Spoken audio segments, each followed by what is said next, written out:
देख रहे हैं एबी स्टार न्यूज। मैं हूं आपके साथ सपना वर्मा। वक्त हो चला है अपना उत्तर प्रदेश का बुलेटिन की शुरुआत बागपत की खबर के साथ। बागपत में कलेक्ट्रेट सभागार में बैठक का आयोजन किया गया। इस दौरान समीक्षा की गई। तमाम विकास कार्यों को लेकर सरकार की योजनाओं पर बातचीत की गई। अधिकारी भी मौजूद रहे।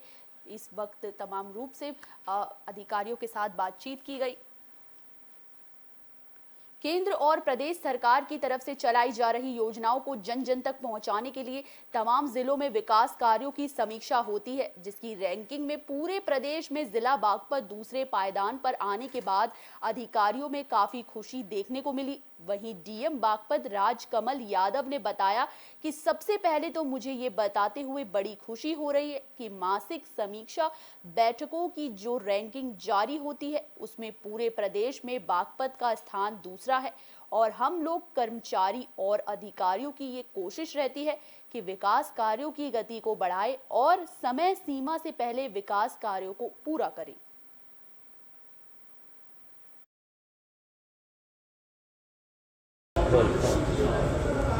ये सब मीटिंग, ये समीक्षा मीटिंग हुई है, जानना चाहिए क्या क्या सारे दिए हैं। देखिए, सबसे पहले तो मुझे बताते हुए खुशी है कि जो मासिक समीक्षा बैठकों की विकास कार्यों की जो रैंकिंग जारी होती है, जनपद बागपत उसमें द्वितीय स्थान पर रहा है पूरे प्रदेश में। और हम लोग सभी लोग, सारे हमारे कर्मचारी, सारे हमारे अधिकारीगण मिलकर कोशिश करते हैं कि विकास कार्यों की जो गति है उसको हम लोग बढ़ाएं और समय सीमा से पहले हम लोग विकास कार्यों को पूर्ण करें। इसी क्रम में आज ये समीक्षा बैठक रखी गई थी, जिसमें जितने भी मुख्य काम है हर विभाग के उनकी समीक्षा की गई। उनमें जो गतिरोध है उनको समाधान किया गया और अगर कोई डिपार्टमेंटल इंटर कोऑर्डिनेशन है तो उसको कराया गया, जिससे कि आपस के सामंजस्य ना बैठने की वजह से कोई काम हमारा पिछड़े। सरकार की तरफ से योजनाएं चलाई जा रही है, कहीं कोई किस तरह की कोई लापरवाही रही हो? कुछ लोग ऐसे हैं जो उन योजनाओं का अगर समय से, जैसे कि हमारी जो पेंशन के प्रोग्राम्स हैं उनमें कई जगहों पर अभी विलम्ब है, उनका सत्यापन नहीं हो पाया है। हमारे जो शादी अनुदान के प्रार्थना पत्र रहते हैं उनमें विलम्ब रहता है। तो हम लोग इसके प्रतिदिन मॉनिटरिंग कर रहे हैं और सभी सेक्रेटरीज़ को और सभी लेखपालों को ये निर्देशित किया गया कि अगले एक सप्ताह के अंदर सभी सत्यापन के जो फॉर्म है वो जमा कर दीजिए, जिससे कि इस माह के अंत तक हम सभी लोगों को उनकी धनराशि अवमुक्त कर सकें। लोग समय से योजनाओं का लाभ उठा सकें, उसके लिए किस तरह की जागरूकता अभियान चलाते हैं? देखिए, हम लोग सभी स्तरों पर हैं। आपके माध्यम से, प्रेस के, मीडिया के साथियों के माध्यम से हम लोग सभी योजनाओं का प्रचार प्रसार करते रहते हैं। हम लोग सोशल मीडिया के माध्यम से भी करते हैं और अभी हम लोगों ने एक और नया अभिनव प्रयोग करने जा रहे हैं, जिसमें कि हम लोग एक डिजिटल डायरी के रूप में जितनी भी हमारी योजनाएं हैं शासन की, वो किसी प्रकार की जिससे भी किसी भी व्यक्ति को, जन सामान्य को कोई लाभ हो सकता है, उसको हम लोग डिजिटल डायरी के रूप में प्रस्तुत कर रहे हैं, जिसमें कि योजना क्या है, उसकी क्या पात्रता की शर्तें हैं, मुख्य रूप से आप कहाँ से अप्लाई कर सकते हैं, क्या वेबसाइट है, किससे संपर्क करना है, किस अधिकारी से बात करनी है, उसमें क्या लाभ मिलेगा, क्या पात्रता की शर्तें हैं। कई जगह ये कन्फ्यूजन हो जाता है लोगों में, ये भ्रांतियाँ उपलब्ध हो जाती हैं। सोशल मीडिया पर कोई मैसेज वायरल हो जाता है कि आपको वापसी करनी पड़ेगी, ये करना पड़ेगा। तो वो एक डिजिटल डायरी के रूप में हम लोग प्रदर्शित करने वाले हैं, जिससे कि सभी योजनाओं को एक साथ हम रख सकें। फिरोजाबाद में अज्ञात कारणों के चलते रोडवेज बस में आग लग गई, जिसके बाद आसपास के इलाके में हड़कंप मच गया। फिरोजाबाद में उस वक्त हड़कंप मच गया जब आग से बेवर जा रही बेवर डिपो की एक बस में डीजल का टैंक लीक होने से आग लग गई। घटना की जानकारी लगते ही बस ड्राइवर ने बस को रोककर सवारियों को बस से उतारने को कहा। ड्राइवर की कॉल पर बस में बैठी 30 सवारियों में हड़कंप मच गया और लोगों ने बस से कूदकर अपनी जैसे तैसे जान बचाई। वहीं देखते ही देखते पूरी बस 20 सड़क पर धू धू कर जलने लगी। यात्रियों ने इसकी सूचना फायर ब्रिगेड को दी। सूचना के बाद मौके पर पहुंची दमकल की गाड़ी ने कड़ी मशक्कत के बाद आग पर काबू पाया, लेकिन तब तक पूरी बस जलकर खाक हो गई थी। गनीमत की बात यह रही कि इस हादसे में कोई जनहानि नहीं हुई।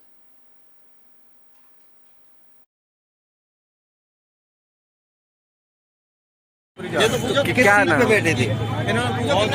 बहुत सख्ती करी है। किस सीट पे बैठे थे? किस सीट पे बैठे? कंडक्टर साहब के पीछे बैठे थे। अच्छा, तो अचानक तेज आवाज का टैंक गिर गया? नहीं, टैंक की आवाज आ गई थी, तो जिनने गाड़ी में पैसे से देखा था तो वो आग लग गई एकदम। अच्छा, बात है, टैंक था नहीं सड़क पर, तो उसमें आग लग गई एकदम। आग लग गई तो जैसे कंडक्टर साहब ज़्यादा था गई, उतर जल्दी उतर, तो झट से एकदम सब सवारी उतर आई। फिर के जहाँ तक लाए वो आग लग रही है डीजल में, तो वो बेचारे लाए जहाँ तक। फिर तेगी आग लग रही है तो फिर पीछे की तरफ ले गए, फिर क्या साइड में करिए वो टैंक नहीं निकला। मैंने टैंक बदल जाता तो गाड़ी बच जाती। गाजियाबाद में बदमाशों के हौसले बुलंद नजर आए। बदमाशों ने आंखों में मिर्ची झोंककर एक शख्स से लाखों रुपए की लूट की घटना को अंजाम निकाला। गाजियाबाद के थाना मसूरी क्षेत्र के ईस्टर्न फेरी फेलर एक्सप्रेस वे के पास शराब के ठेके की कलेक्शन करने वाले कर्मचारी की आंखों में मिर्ची डालकर बाइक सवार बदमाशों ने 9 लाख रुपए की वारदात को अंजाम दिया। वहीं मामले को लेकर पीड़ित पंकज कुमार त्यागी ने बताया कि वो वाइन शॉप में काम करते हैं। जगह जगह जो उनकी कंपनी के वाइन शॉप है उनसे कलेक्शन इकट्ठा करते हैं, जिनसे पल्सर बाइक पर सवार 2 बदमाश उनकी गाड़ी के पास आकर रुके और उन्होंने पंकज कुमार त्यागी की आंखों में लाल मिर्च डालकर पैसों से भरा बैग लूट लिया। जिसके बाद कर्मचारी ने घटना की सूचना पुलिस को दी। घटना की सूचना पाकर मौके पर पहुंची पुलिस ने मुकदमा दर्ज कर मामले की जांच शुरू कर दी है।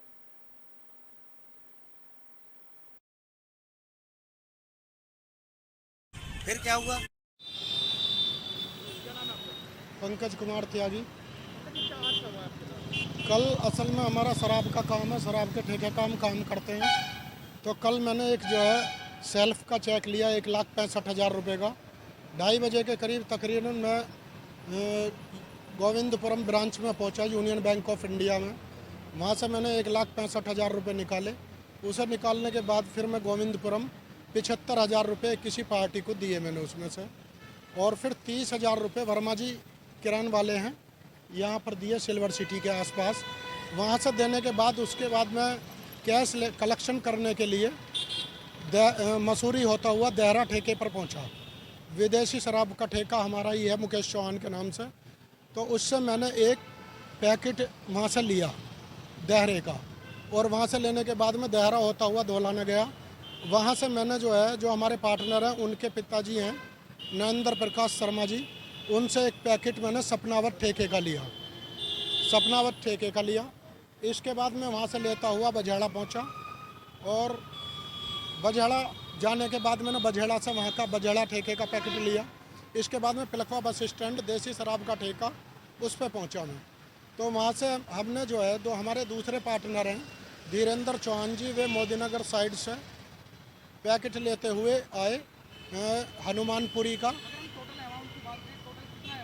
9,54,690 रुपये टोटल अमाउंट है, जिसकी डिटेल हमारे पास है, व्हाट्सएप पे भी ग्रुप पे भी डली हुई है।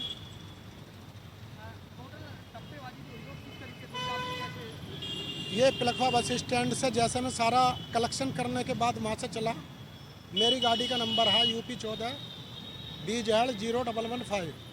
तो मैं मसूरी होता हुआ दासना टूल टैक्स से दुहाई का ठेके का कलेक्शन करना था, ईस्टर्न पेरीफेरल पर चढ़ गया। एंट्री करी मैंने टोल से। एंट्री करने के बाद मैं जो है जो दिल्ली मेरठ वाला रोड है उसके नीचे अंडरपास में निकला। 250 मीटर चलने के बाद मैं बाथरूम करने के लिए नीचे उतरा गाड़ी से।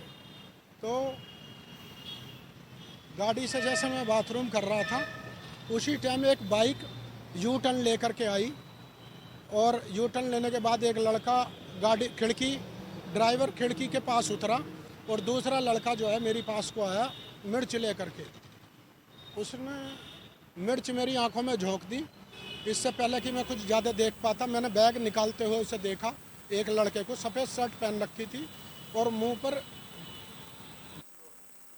बांदा में VIP ट्रीटमेंट देना मुख्तार अंसारी को भारी पड़ गया, जिसकी वजह से जेलर समेत कई लोगों पर गाज गिर गई। माफिया सरगना मुख्तार अंसारी की खातिरदारी करने वाले डिप्टी जेलर समेत 5 पुलिस अधिकारियों को उत्तर प्रदेश की योगी सरकार ने सस्पेंड कर दिया है। सोमवार की रात बांदा मंडल कारागार में DM अनुराग पटेल और SP अभिनंदन भारी पुलिस बल के साथ औचक निरीक्षण को पहुंचे।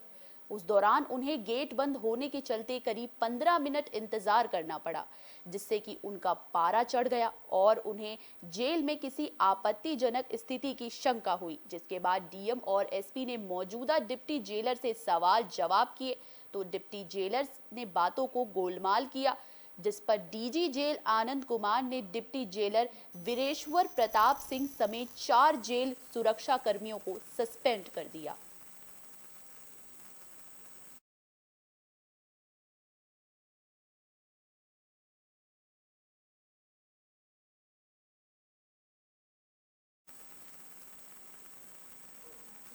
बदायूं से जेल के अंदर कैदी ने आत्महत्या कर दी, जिसके बाद इस इलाके में हड़कंप मचा हुआ है। जिला कारागार में कैदी की आत्महत्या से जुड़ा एक अजीबोगरीब मामला सामने आया, जिसके बाद जिला अस्पताल प्रशासन सवालों के घेरे में आ गया। दरअसल बदायूं जिला जेल में रविवार को खुद को फांसी लगाकर जान देने वाले कैदी की लाश की आंखें गायब मिली। जिला जेल में गैंगस्टर मामले में 4 साल के लिए निरुद्ध कैदी ने रविवार दोपहर बाथरूम में थैले की प्लास्टिक और गमछे से फांसी लगाकर आत्महत्या कर ली।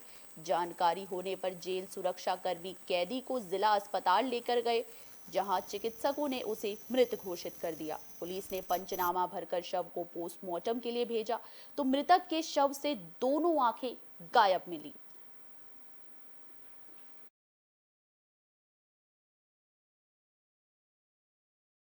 कि मोर्चरी में एक डेड बॉडी रखी हुई थी और उसकी आंखें गायब होने का एक मामला सामने आया है। क्या प्रकरण है सर ये? अभी मेरे संज्ञान में आया है इस बात का, तो ज्वाइंट रूप से हम सीएमओ साहब के साथ भी इसका भ्रमण किए थे मर्चरी का, और हमारे डीआरओ साहब जो आए हुए हैं मजिस्ट्रेट की तरफ से, उनके तरफ से ये देखा गया है। तो बाकी तो जांच तो सर कर रहे हैं, लेकिन जो पीछे की जो जाली डबल लिंक में थी, दो पर्दों में जाली थी, वो जाली टूटी हुई थी और बाहर भी गंदगी बहुत है। तो हो सकता कोई दुर्घटना जो जंगली जानवर भी आ सकते हैं, लेकिन ये पूरी जांच का प्रक्रिया होने के बाद ही ठीक से पता चलेगा कि पोस्टमार्टम क्या रिपोर्ट थी, आँख थी कि नहीं थी। और जब पोस्टमार्टम की रिपोर्ट भी अध्ययन कर लिया जाएगा तो आपको इसकी सूचना दे दी जाएगी। सर रात में कितने बजे बॉडी आई थी और सुबह पोस्टमार्टम के लिए कितने बजे गई? बॉडी दोपहर में 11:30 बजे के लगभग आई थी और शाम को नायब तहसीलदार की वजह से महेंद्र पाल के माध्यम से चाबी मंगाई गई थी, जिसके पास पंचनामा हुआ था। तो पंचनामा में जितनी भी टाइम लगी हो, 1 घंटे 2 घंटे जितने भी गए थे, और उसके बाद डेड बॉडी तो रात भर यही रही है मर्चरी में। और पुलिस का भी काम है कि जब पंचनामा हो जाता तो केस बॉडी पुलिस की हो जाती है, पर पोस्टमार्टम आज हुआ है। पोस्टमार्टम कल नहीं हुआ था, रात में हो गया होता तो ये बात नहीं होती, पर पोस्टमार्टम रात को नहीं हुआ, इतनी पर हुआ है। तो ये जो आ रही है, लेकिन अभी इसकी जांच चल रही है, कंफर्म कर देना कोई सी बात थोड़ा ठीक नहीं, थोड़ी जल्दबाजी। सिद्धार्थनगर में मनरेगा के नियमों की धज्जियां उड़ती हुई नजर आई। यहां पर मजदूर की जगह पर जेसीबी से काम करवाया जा रहा है। केंद्र और प्रदेश सरकार भले ही गरीबों को रोजगार देने के लिए चाहे लाख प्रयास कर ले, लेकिन जिम्मेदार उस पर पलीता लगाने का कोर कसर नहीं छोड़ रहे हैं। ताजा मामला जिला सिद्धार्थनगर के विकासखंड खेसराहा का है, जहां ग्राम पंचायत में हो रहे मनरेगा कार्य में मजदूर की जगह मशीन से काम करवाया जा रहा है। खेसराहा ब्लॉक के ग्राम पंचायत कर्मा बाबू में मनरेगा कार्य मजदूर की जगह रात में जेसीबी लगाकर किया। जिले में ऐसा कई मामला संज्ञान में आया है कि मनरेगा काम मजदूर की जगह मशीन से कराया गया, जिससे मुख्य विकास अधिकारी और खंड विकास अधिकारी मनरेगा की धज्जियां उड़ाते नजर आए।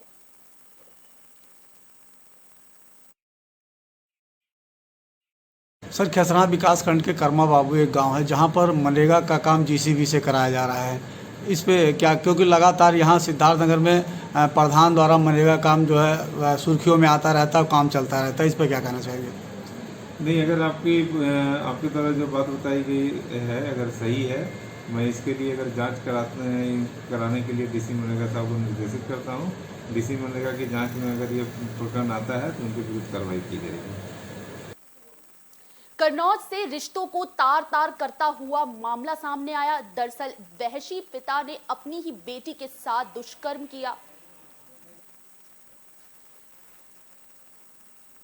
आपराधिक प्रवृत्ति के कलयुगी पिता ने अपनी ही नाबालिग बेटी के साथ दुष्कर्म कर रिश्तों को तार-तार कर दिया। दरअसल पूरा मामला कन्नौज के गोसाईगंज कोतवाली जलालाबाद गांव का है, जहां नाबालिग बेटी की इज्जत लूटने वाला कोई और नहीं बल्कि उसका अपना पिता है। बताया जा रहा है कि पिता घर छोड़कर 10 साल पहले भाग गया था, जो कुछ दिन पहले घर वापस आने के बाद अपनी बेटी के साथ दुष्कर्म कर बैठा, जिसके बाद पीड़िता के दादा ने पुलिस को सूचना दी, जिसके बाद पुलिस ने आरोपी पिता पर संगीन धाराओं के तहत मुकदमा दर्ज कर उसे जेल भेज दिया है।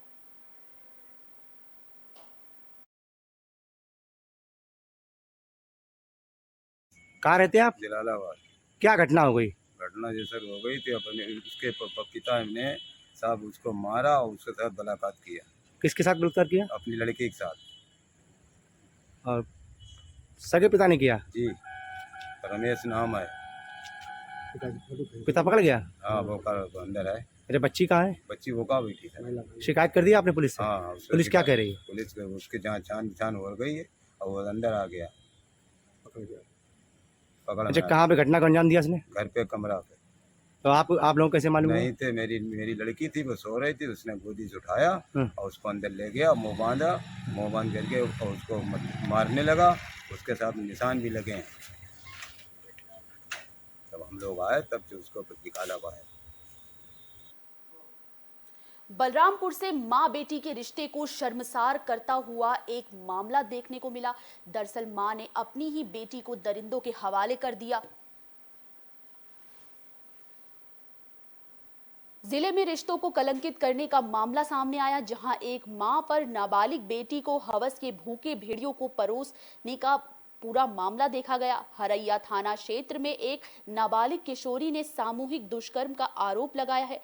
पीड़ित की तहरीर पर पुलिस ने 4 लोगों के खिलाफ मुकदमा दर्ज किया है, लेकिन पीड़ित और उसके परिवार को मुकदमा दर्ज करवाने के लिए काफी दिनों तक भटकना पड़ा और पुलिस ने धारा 151 में मुकदमा दर्ज कर मामले की लीपापोती करने की कोशिश की। अपर पुलिस अधीक्षक नम्रता श्रीवास्तव ने बताया कि पीड़ित की तहरीर पर संतोष और उसके साथियों के खिलाफ मुकदमा दर्ज कर लिया गया है और पीड़ित का मेडिकल कराया जा रहा है। मामले की जांच कराई जा रही है। मेडिकल रिपोर्ट के मिलते ही पुलिस आगे की कार्रवाई करेगी।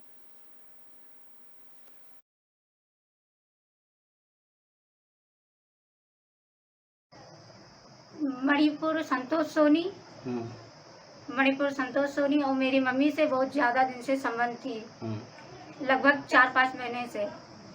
तो सर मैं जब बोल रही थी तो मेरे को डांटती थी, मारती थी, धमकाती थी, मुझे चुप रहने को कहती थी, इसीलिए मैं चुप रहती थी। 20 तारीख को संतोष सोनी और कन्हैयालाल सोनी और आकाश सोनी ने तीनों को घर पर बुलाया। फिर वो घर पर आए, मेरी मम्मी मेरे को कही जाओ आप चाय बना लाइए। मैं चाय बनाने चली आई। संतोष सोनी और कन्हैयालाल और आकाश सोनी को मेरी मम्मी ने बाहर से दरवाज़ा लॉक कर दिया। फिर 4 पहिए पे मेरा पूरा सारा कपड़ा उतार कर मेरे साथ ज़बरदस्ती की है। जब मैं रोने चिल्लाने लगी तो मेरी मम्मी ने मुझे चुप रहने को कहा। कि आपका शादी आकाश से करा देंगे।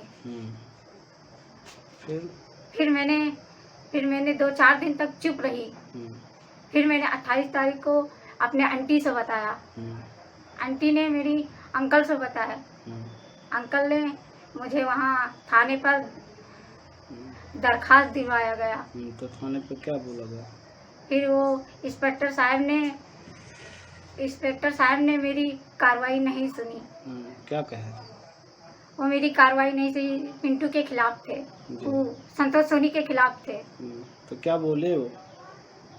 उन्होंने मतलब आपका कार्रवाई करने से क्या कहा? सर वो मना कर दिए। अच्छा, फिर? सर वो मना कर दिए।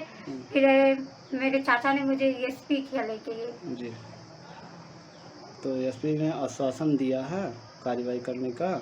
जी वो दिए तो थे। अच्छा, फिर और कुछ बता रही थी कि हमारे चाचा के ऊपर? मेरे चाचा और मेरे बगल वाले पड़ोसी मेरी मम्मी ने झूठा इल्जाम लगाया। इनको झूठा फंसाने की कोशिश कर रही है। अच्छा, मैम एक 16 साल के बच्चे ने आरोप लगाया है कि 3 लोगों ने उसके साथ मिलकर उसके मां के कहने पर जो है गैंगरेप किया। उसका क्या है पूरा मामला? हरैया सदर थाने में ये प्रकरण हरैया थाने का है और यहाँ पे 6 तारीख को तहरीर प्राप्त हुई जिसपे अभियोग पंजीकृत कर दिया गया है, जिसमें पीड़िता ने अपनी मां और 3 अन्य लोगों के ऊपर आरोप लगाया है। इस प्रकरण में अभियोग पंजीकृत करने के बाद पीड़िता का मेडिकल और 164 का बयान कराया जा रहा है। जिस प्रकार का भी साक्ष्य प्राप्त होगा उसके अकॉर्डिंग इसमें कार्रवाई की जाएगी। थाना अध्यक्ष के ऊपर एक आरोप लग रहा है, जो प्रमोद कुमार साहब है, उनके ऊपर ये आरोप लग रहा है कि शिकायत की कुछ दिन पहले ही, तो जो है उसकी शिकायत पर संज्ञान न लेते हुए उन्होंने केवल 151 में कुछ शांति भंग की कार्रवाई करते हुए लोगों को चालान कर दिया। और फिर जब वो एसपी साहब को उस मामले में इंटरवीन करना पड़ा, फिर ये एफआईआर दर्ज की गई है। क्या आपके संज्ञान में है? हाँ, ये एफआईआर में भी पीड़िता ने इस बात को लिखा है और कि 151 में चालान कर दिया गया है। किन परिस्थितियों में अभियुक्त का चालान 151 में एक थानाध्यक्ष द्वारा किया गया है, इसके जांच के लिए सीओ ललिया को बता दिया गया है। जो भी जांच में तथ्य निकल के आएगा, अगर उनका कोई दोष होगा तो उनके खिलाफ जो भी विभागीय कार्रवाई है वो की जाएगी। बलरामपुर की घटना जहन में कई तरह के सवाल छोड़ जाती है। रिश्तों को न सिर्फ इस घटना ने शर्मसार किया, बल्कि महिलाओं की सुरक्षा पर भी बहुत सवाल कर छोड़ दिए हैं कि जब महिलाएं अपने घरों में ही सुरक्षित नहीं है तो फिर सुरक्षा की क्या हम अपील कर सकते हैं, सुरक्षा को लेकर हम आगे क्या उम्मीद लगा सकते हैं। अपना उत्तर प्रदेश में फिलहाल के लिए बस इतना ही। मुझे दीजिए इजाजत। देश और दुनिया से जुड़ी तमाम खबरों के लिए देखते रहिए AB स्टार न्यूज़। नमस्कार।